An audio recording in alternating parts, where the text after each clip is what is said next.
Welcome back guys. तो कैसे हैं आप लोग? स्वागत है आपका नॉर्थ इंडियन शो में। तो आज हम बात करने वाले हैं आईआरसीसी के प्रोसेसिंग टाइम के ऊपर। तो आईआरसीसी का जो प्रोसेसिंग टाइम है, क्या होता है, कितने तरीके का होता है और इसे हमें क्यों फॉलो करना चाहिए आईआरसीसी के प्रोसेसिंग टाइम को, और आईआरसीसी जो है एक प्रोसेसिंग टाइम को किस तरीके से जानता है, डिटरमाइन करता है उसे। और लास्ट में हम बात करेंगे कि भाई जो आईआरसीसी के जो प्रोसेसिंग टाइम है स्टडी वीज़ा के लिए, विजिटर वीज़ा के लिए या पीआर के लिए, अगर आपने फ़ाइल लगा रखी है तो कितना-कितना टाइम लग रहा है 2025 की अपडेट के मुताबिक। तो चलिए दोस्तों शुरू करते हैं, लेकिन शुरू करने से पहले दोस्तों यही कहूँगा कि वीडियो को लाइक करें, ज़्यादा-ज़्यादा शेयर करें, चैनल को भी सब्सक्राइब करें और बेल आइकन भी दबाएँ दोस्तों। और हाँ, हमारे टिकटॉक और इंस्टाग्राम के पेजेस को भी फॉलो करें, लिंक मैंने डिस्क्रिप्शन में दे रखा है। तो सबसे पहले दोस्तों हम बात करते हैं कि प्रोसेसिंग टाइम होता क्या है और ये कितने तरीके का होता है। तो चलिए शुरू करते हैं। तो प्रोसेसिंग टाइम वो टाइम होता है जिसके अंदर आईआरसीसी के जो पोर्टल पे जब आप अपनी फाइल अपलोड करते हैं, यानी कि सारे डॉक्यूमेंट्स वगैरह अपलोड करते हैं, अपनी फीस भरकर पोर्टल पर जब आपकी फाइल अपलोड हो जाती है फुल तरीके से, तो उस डेट से लेकर आपका जिस दिन तक आपकी जो फाइल का रिजल्ट आना होता है उसे प्रोसेसिंग टाइम कहा जाता है। यानी कि अगर आपने स्टडी वीज़ा की एक फ़ाइल लगा रखी है, तो आपको तकरीबन ये दिखाता है कि 120 से 130 दिन लगेंगे। इन दिनों के अंदर-अंदर, इस टाइम फ्रेम के अंदर-अंदर आपकी जो फ़ाइल है वो प्रोसेस हो जाएगी और आपका रिज़ल्ट 121वें या 125वें दिन में आ जाएगा। लेकिन ऐसा नहीं होता है, और ये जो टाइम फ्रेम होता है ये बढ़ भी सकता है, घट भी सकता है, यानी कि 120 दिन पूरे नहीं लेंगे, वो कम भी हो सकते हैं और ज़्यादा भी हो सकते हैं। और जो ये अपडेट होता है, इसका स्टेटस जो होता है वो वीकली और मंथली बेसिस में अपडेट होता है। तो चलिए अब जानते हैं कि कितने तरीके के प्रोसेसिंग टाइम होते हैं।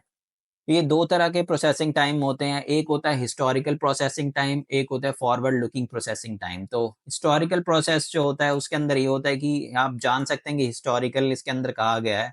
तो हिस्टोरिकल वो होता है, उसके अंदर 80% जो प्रोसेसिंग फाइल होती हैं पुरानी, उनका डेटा इकट्ठा करके उसका एक पूरा जो कैलकुलेशन कर कर वो आपको बताते हैं कि भई इतने दिनों के अंदर-अंदर जो है पुरानी 80% फाइल जो है प्रोसेस हुई हैं। कई बार आपने वेबसाइट खोली होगी, उसके अंदर आपको आता है कि भई 120 डेज़, 130 डेज़, तो वो पूरा जो डेटा होता है, वो होता है पुराना और वो आपको वहाँ पर रिफ्लेक्ट हो रहा होता है। और आगे बढ़ते हैं अब, तो दूसरा जो है वो है फॉरवर्ड लुकिंग प्रोसेसिंग टाइम। तो इसके अंदर ये होता है कि भई जो आपकी जो फ्यूचर की जो प्रेडिक्शन होती है, जिस तारीख से आपने आईआरसीसी की पोर्टल पर अपनी फाइल अपलोड करी है, तो उस तारीख से लेकर जब तक आपका रिज़ल्ट नहीं आएगा, उस तारीख को हम कहते हैं तो उस प्रोसेसिंग टाइम को हम कहते हैं फॉरवर्ड लुकिंग प्रोसेसिंग टाइम।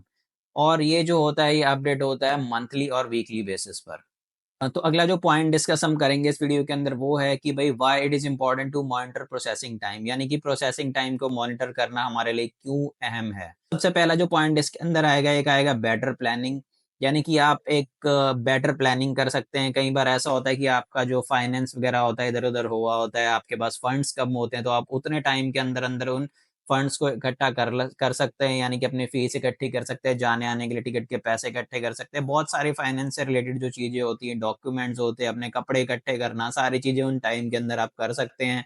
तो दूसरा पॉइंट जो है वो है अवॉइडिंग डिलेज़। तो भाई आईआरसीसी के पास जो होते हैं बहुत सारे जो होता है एक बैकलॉग होता है, और ये बैकलॉग जो होता है वो धीरे-धीरे यानी कि खत्म होता है, एकदम से इकट्ठा खत्म नहीं होता है। तो इससे आपको आगे का फ्यूचर जो होता है प्लान करने में बिल्कुल जो होती है आसानी होती है, और इससे आप डिले से भी बच सकते हैं, क्योंकि अगर आप अपना फ्यूचर जो है प्रेडिक्ट करेंगे कि भई इतना प्रोसेसिंग टाइम लग रहा है, 90 दिन लग रहे हैं, 100 दिन लग रहे हैं, तो आप ईज़िली अपना जो है सारा तामझाम अपना रेडी रख सकते हैं और अपना डिले से बच सकते हैं। तो तीसरा पॉइंट जो है वो है स्ट्रीमलाइन एप्लीकेशंस। तो अगर आपको पता होगा भई मेरे 90 दिन लगने हैं, 100 दिन लगने हैं, 120 दिन लग रहे हैं मेरी फाइल प्रोसेस होने में, तो उतने टाइम के अंदर-अंदर जो है आप अपना एक एक्यूरेट फाइल जो है अपनी डाल सकते हैं आईआरसीसी के पोर्टल पर, यानी कि अपने पूरे जो डॉक्यूमेंट्स हैं उन्हें आप ईज़िली अपना जो है कंबाइन कर कर अपलोड कर सकते हैं, और इस तरीके से आपकी जो एप्लीकेशन होती है विदाउट डिलेज़ और एरर की वजह से स्ट्रीमलाइन हो जाती है, यानी कि स्मूथली प्रोसेस हो जाती है। तो ये जो 3 चीज़ें आप लोगों को बिल्कुल ध्यान रखनी है कि भई डिले नहीं करना है, आपके पास टाइम फ्रेम भी अपने फाइनेंस को मेंटेन करने के लिए सारी चीज़ें आप कर सकते हैं, प्रोसेसिंग टाइम जानकर।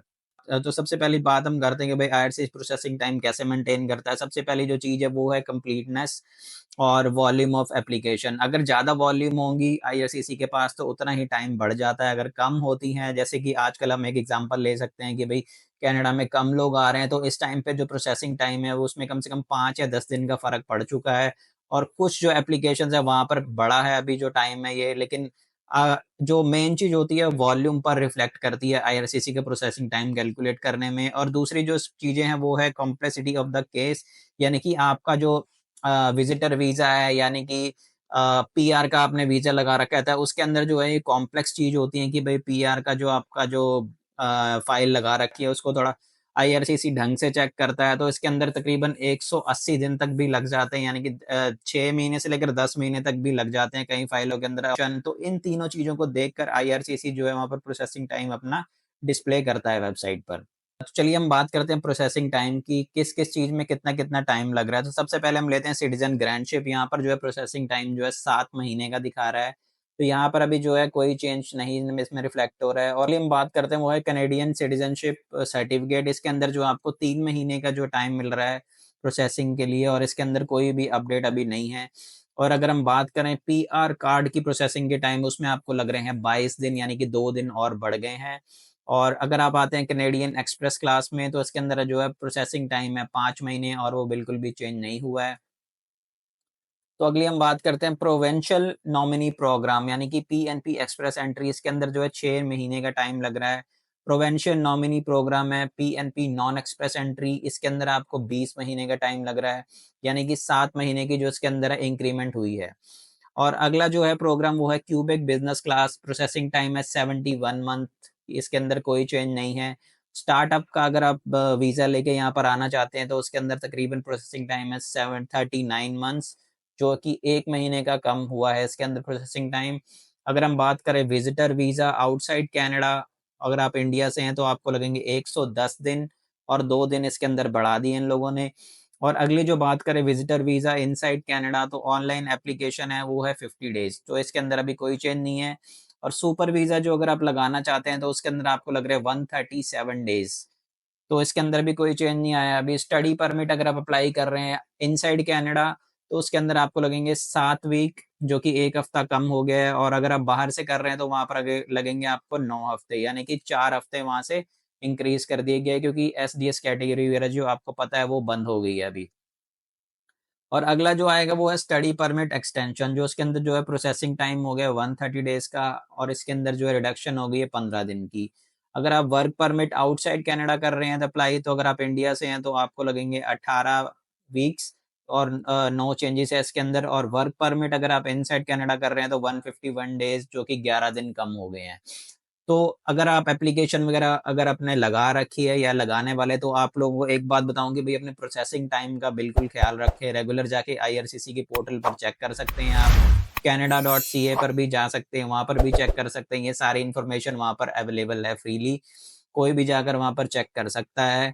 तो रेगुलर अपना जो है टाइम फ्रेम जो है प्रोसेसिंग का, उसे आप देखते रहें, और अपनी जो है तैयारी पूरी करके रखें कि भई आपके फंड्स पूरे हों, आपके जो डॉक्यूमेंट्स पूरे हों, और आपने क्या-क्या आगे लेके जाना है, वो सारी चीज़ें आप रेडी कर सकते हैं उस टाइम फ्रेम के अंदर-अंदर अप तो दोस्तों आज की वीडियो में बस इतना ही, तो मिलते हैं नेक्स्ट वीडियो में, जब तक के लिए बाय और टेक केयर।